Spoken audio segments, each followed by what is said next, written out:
Hi, I'm David. Welcome to another episode of Changing Times. Our guest is Emily Fletcher, Director of Star Performing Arts Academy. Please enjoy and stay safe. Hi Emily, how's everything going? Hi, I'm very well, thank you. I'm doing good. How are you? I'm very well, I'm doing okay. So Good. first of all, tell everyone what is your business, what is your profession? Okay, so my business is I run a performing arts school in Formby called Star Performing Arts Academy, and we do classes ranging from baby ballet all the way up to um, I'd say young adults. We have a performing arts group that does shows in Liverpool. So we've performed at events like the James Bulger Memorial Trust.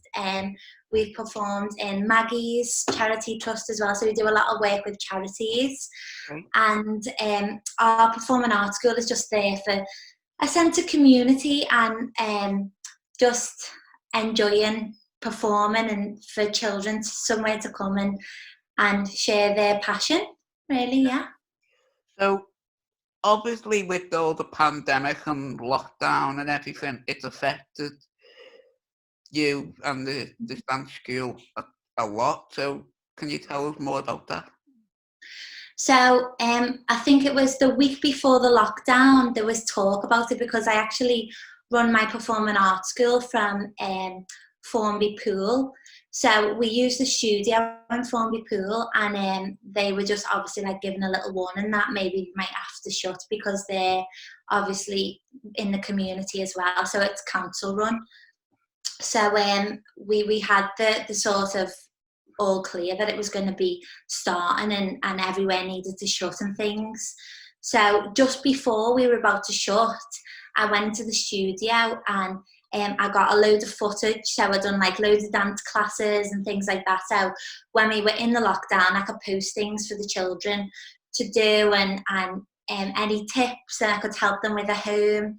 And even now, like some of them are messaging me and we keep up communication, have little FaceTime calls and things like that, as well as not being able to do something that you love and seeing your friends.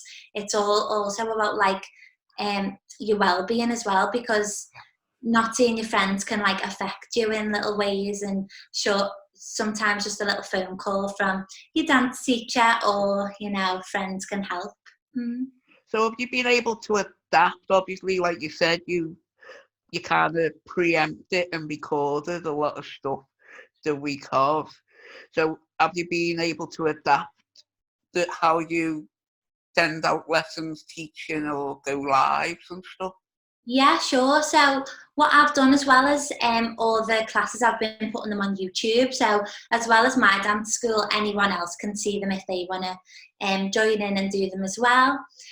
So they're all on YouTube, and then I set like challenges weekly for the children to do. So like we've got like a WhatsApp group, and I'll message them, and then they'll have like challenges each day. So it could be choreograph a dance to your favourite song, or practice your pirouettes, work on your technique, or things like that. So they've got something to give them a little boost and a little push each day, so they're not just wondering what we can do next. Yeah. Yeah. So are you concerned about when it opens of how you'll be able to do it? Because obviously social distance and everything. Um, to be honest, with the younger ones, of course, because when you've got a group of, I teach from age 3, so when you've got a class of 3 to 5 year olds, it's so hard to. They all want to hold hands, they all want to hug each other, they want to hug me.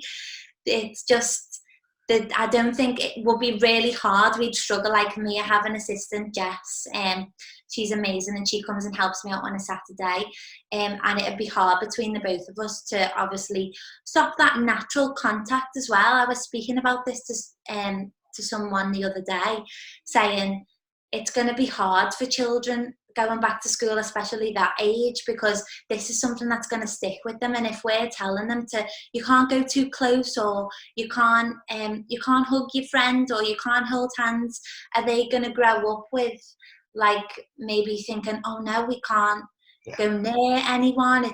It's quite sad in a way to think maybe it could affect the younger children like that, but I would try my best to obviously do that. But in the older classes, I think that the children understand a little bit more, so they'd be more prone to obviously follow the rules. Yeah. Are you going to have to limit the amount of kids in a session, or you're going to be, or have you got the space big enough to be able to keep it? At the moment, we have got a big studio, but we'd probably have to split the classes into twos, Yeah. 2 classes for each. For every class that we have one now, we probably have to split them into 2. So obviously it's half the numbers, and it'd be much easier for us to do social distancing that way.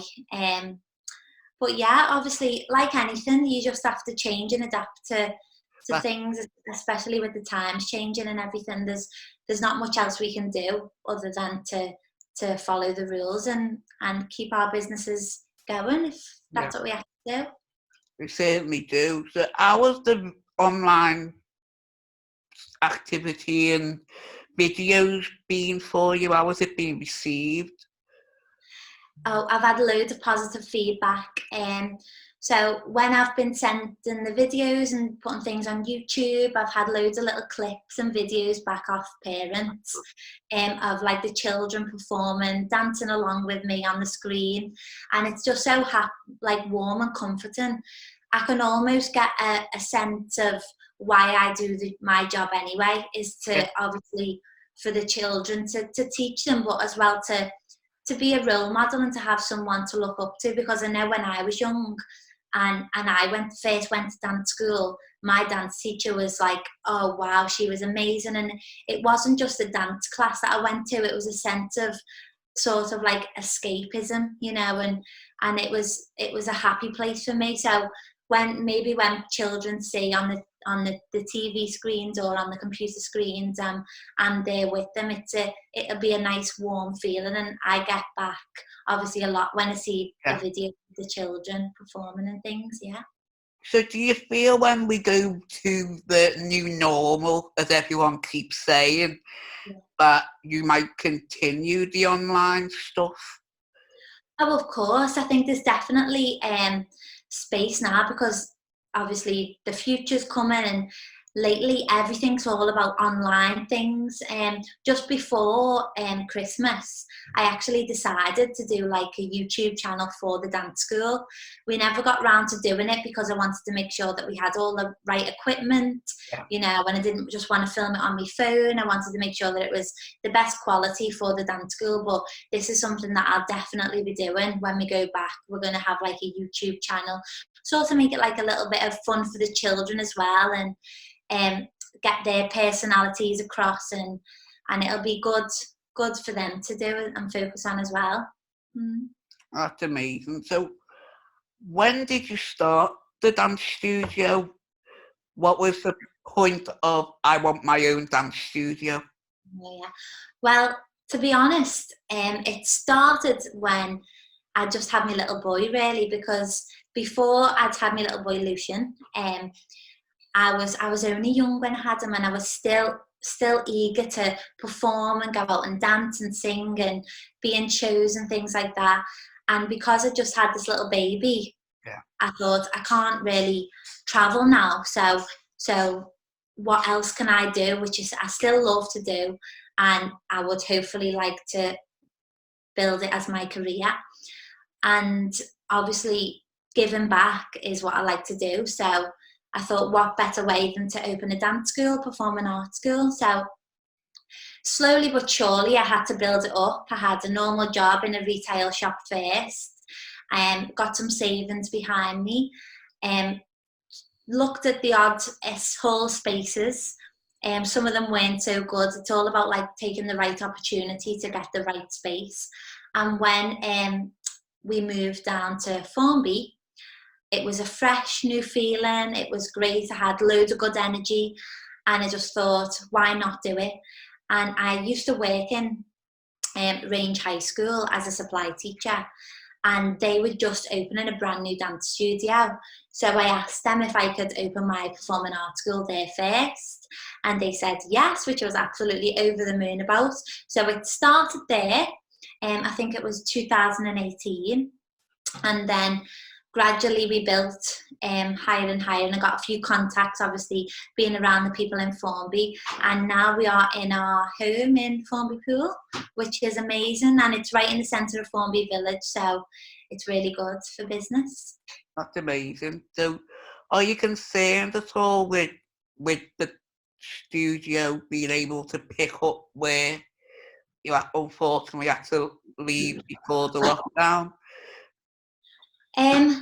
I'm lucky enough to be in contact with all the parents from the dance school and keep in contact, and to be honest, so far no one's said they're not able to come back. It's been really positive, like the children can't wait to come back to dance school, and I think everyone's just eager to get back, and although sometimes there might be a little struggle there, you want to do what's best for children. I know when Lucian goes back to school, I'll definitely be sending him back to football, because I know that he loves to do it, and it's sort of the norm. We need to do as much as we can to get the norm back. Yeah. Well, that's it. So, have you took any positives from being at home, lockdown, being slowed down? Can you take any positives, and have you learned anything about yourself? Yeah, sure. I've learned lots, to be honest. I've learned about home activities. Before, when I'd be in the house with Lucian, or when we'd be in the house as a family, we'd be twiddling our thumbs as to, what can we do? Should we go out? And we'd always go out and spend money. But now we can paint in the garden. We've put a little tent up. We had our lunch in the tent. We've created little cardboard castles in the garden. We've played football. We've cooked, made cheesecake, banana bread, and we've made like a little art wall in our house. So like any bits of art that we do now, painting or drawing, we just stick them up on the wall, and it's like a little trophy wall. So yeah, just activities at home, and also when you're going out and you see people in the street, it's sort of, instead of just walking past them next time, I feel like, why not say hello, and share a smile, because you never know how that person's feeling or what's going on. It's just nice to share a smile, and you could be making someone's day. Exactly. So for everyone that's watching this, where can they find you, the dance studio? Okay, so you can find our dance performing arts school, and it's called Star Performing Arts Academy in Formby Village. We are based in Formby Pool Trust, and we are in the dance studio there. And our Instagram is Star Performing Arts Academy. And yeah, you can find me, Emily Ashley, on Instagram as well. Oh, that's amazing, and thank you so much, Emily, for your time and being a part of Changing Time. Oh, thank you, David. I hope you and your family are well. It's lovely to speak to you. No, we will, and we'll definitely catch up when everything's over, and we'll come down and we'll do a follow-up. Great, perfect. I look forward to it. All right, thank you, Emily. See you soon. Bye now. Bye.